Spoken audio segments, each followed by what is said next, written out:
Édition 75 est une présentation de la Caisse populaire des jardins de Bécomo. Depuis 1944, 68 ans de fierté à partager. Boulevard Kia et Boulevard Hyundai.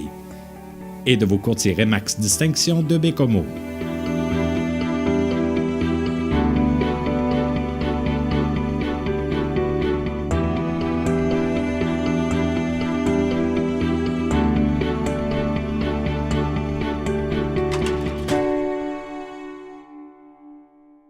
Bonjour et bienvenue à Édition 75.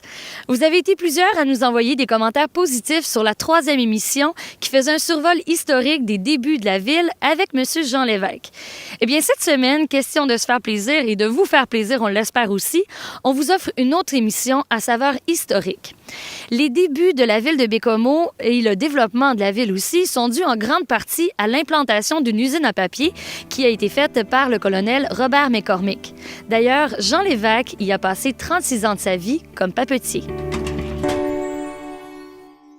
Quand je suis rentré en 60 à l'usine de papier comme papetier, pourquoi c'était facile pour moi de rentrer? Bien, parce que c'était facile de rentrer un peu partout. Quand tu n'avais pas une job, tu sacrais ça là, puis tu t'allais à une autre place, puis tu t'engageais le lendemain. C'était pas comme aujourd'hui. Aujourd'hui, il y a 300 applicants, puis ils en prennent 4. Là. Ça change la donne pas mal. Mais bon, je suis rentré là jeune, chez Machine, et puis j'ai passé ma vie là. À Bécomo, c'était des jobs payants. Alors, ça a été facile pour moi en 1960. Je n'avais qu'à appliquer. Et puis, voilà, oui, on en a besoin. Viens-t'en. Je suis rentré sur les machines à papier. J'y ai passé 36 ans. Dont les 13 dernières années, j'étais instructeur. Je montrais aux autres comment faire marcher les machines à papier. Et puis, moi, j'ai aimé ma vie. Oui, c'était une vie dure. C'est les chiffres, c'est la poussière, c'est le bruit, c'est la production, c'est le gros nerf, c'est tout ça. C'est des gros salaires. C'est un milieu strictement mâle à l'époque. Il n'y avait aucune femme là-dedans. Et puis, donc, avec tout ce qui va avec. Là, c'était dur, c'était raide, ça sacrait, mais c'était... Moi, je disais souvent, j'aime ce milieu parce que j'y trouve une pureté. Il y a trop de milieux où ils ont la bouche tout croche. Il faut faire bien attention de ne pas sacrer, mais plein d'hypocrisie souvent que j'aime pas. Là, c'est franc. S'il y a quelqu'un qui a de quoi te dire, tu l'as d'en face, mais 2 minutes après, ils sont à la taverne en train de prendre une bière, puis il n'y a jamais de rancune parce que tout sort au fur et à mesure.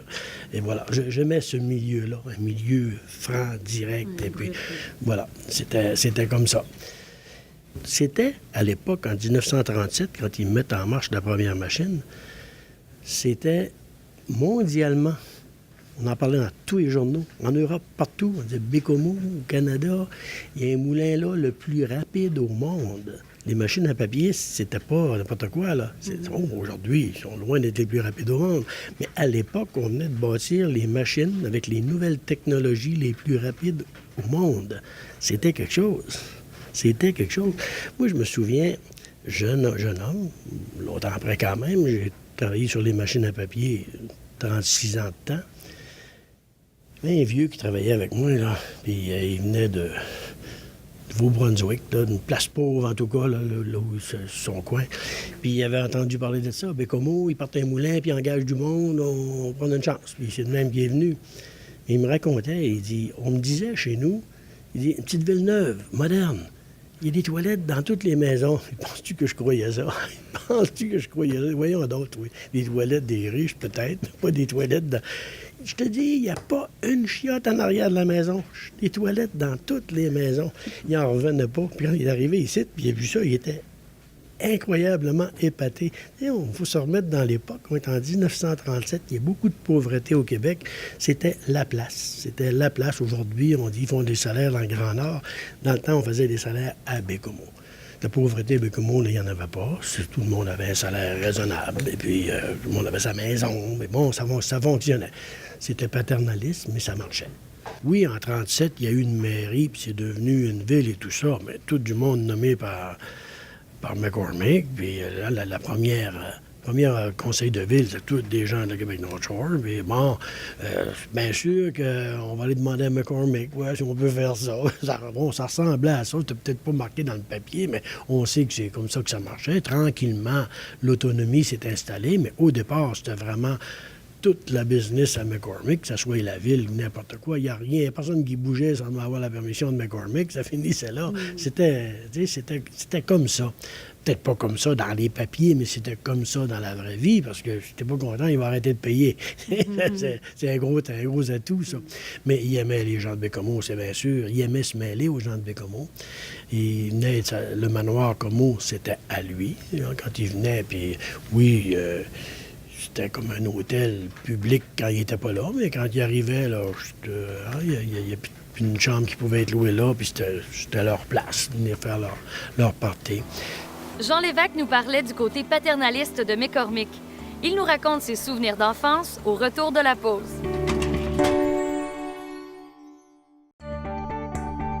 Mais quand j'étais petit, il y avait des affaires qui étaient incroyables. Juste une anecdote vite. Quand on dit paternaliste puis qu'il y avait des choses.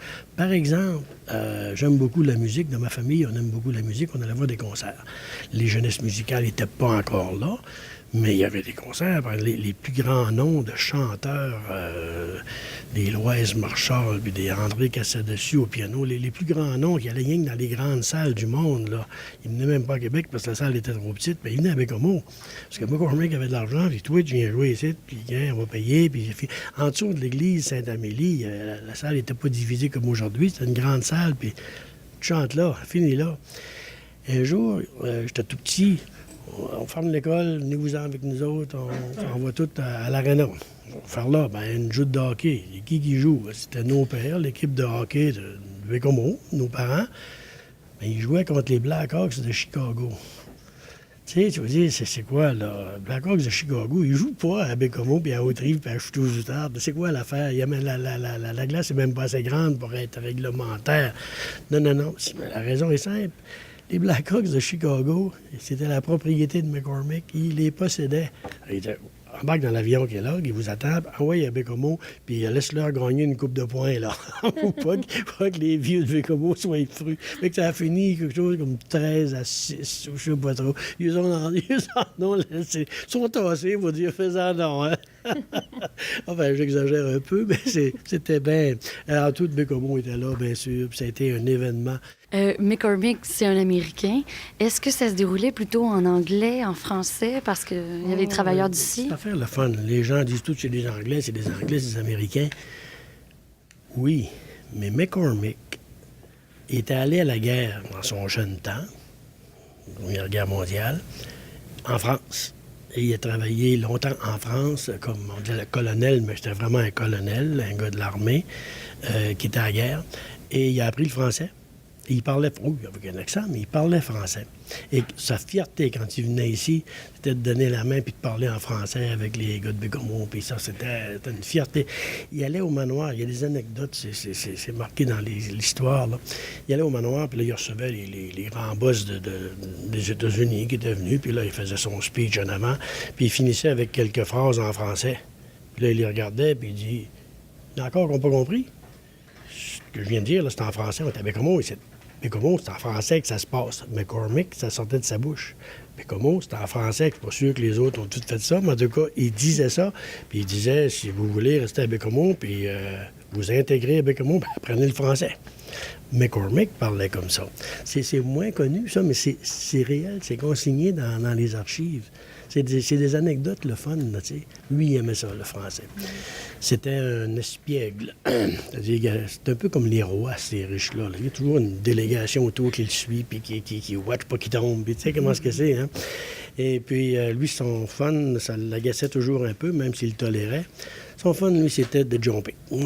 Quelle place qu'il est? Bien, il doit être allé aux toilettes. Bien, bon, ouais, mais il n'est pas là. Bon, on a encore perdu le bonhomme. Et puis là, je cherche le bonhomme. Puis là, il le trouvait sur la flume en quelque part, ou quelque part dans un autre département dans l'usine, en train de jaser avec les travailleurs. Ça, c'était son style un peu. Il aimait ça comme ça. Et là, les mères, ils étaient fatigués, là, quand ça se mettait à chamoyer dans la maison. Là. Alors, après souper, ils ouvrent la porte, puis je t'envoie dehors, Christy, je peux plus vous sentir. Ah oui, il rentrera tout à l'heure, puis bon, ça ressemble. Alors, tous ces flots-là se retrouvaient dans la rue, des moyennes gangs. Et là, la vie, elle se passait pour les jeunes dans la rue. De l'été, c'était dans la petite montagne en arrière, faire des camps, puis de bâtir les camps de l'autre gang, puis protéger la nôtre. Puis bon. La rue Champlain, c'était presque juste des Anglais. Dans la rue Laurier, c'était presque juste des Français, en haut de 95 %. Alors moi, la guerre anglais-français, j'ai connu ça jeune en tabarnouche. Ça consistait à aller... On voit toujours quelqu'un qui watch notre camp pour pas que les Anglais viennent nous briser, par l'autre bord de la rue Champlain. À Roberval, la semence, ça n'existait pas, c'était à la montagne, ça. Puis les Anglais faisaient pareil. Ils nous watchaient pour qu'on aille briser le leur. Puis là, c'était les vengeances, puis tout ce qui va avec. Fait que les Anglais contre les Français, moi, j'ai connu ça jeune, ben comme il faut. Ben comme il faut. C'est déjà tout pour l'émission d'aujourd'hui. Je vous rappelle que vous pouvez retrouver toutes les émissions d'Édition 75 sur le site officiel des fêtes du 75e anniversaire de Bécomo, fierdecélébrer.ca, ou encore sur YouTube. Quant à moi, je vous donne rendez-vous dans 2 semaines.